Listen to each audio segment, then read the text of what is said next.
Today, we will listen to a conversation about clothing. What is your favorite item of clothing? My favorite one is a maxi dress. I wear it when hanging out with my friends or attending parties.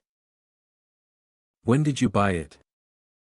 My friend gave it to me as a birthday present when I turned to 21. Where did you buy it?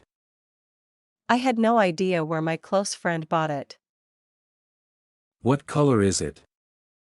It's blue, my favorite color. Was it expensive?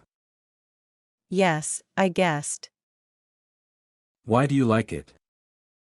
Well, I'm kind of short and plump, so it's hard to find a piece of clothing that fits me perfectly, but that one does. I also love the color and style. Do clothes help to build your personal brand? Yes, I agree with it to some extent. I still believe that personal brand can be built from the inside rather than the outside. However, what you wear also plays an important role in saying who you are. Have you seen anybody wearing unusual clothes? Yes, I have, but I don't think any fashion style is weird. I believe everybody has their own taste of fashion.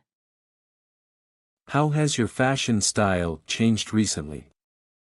I always wore formal shirt and trousers whenever hanging out years ago, but now I change into casuals like jeans and t-shirt.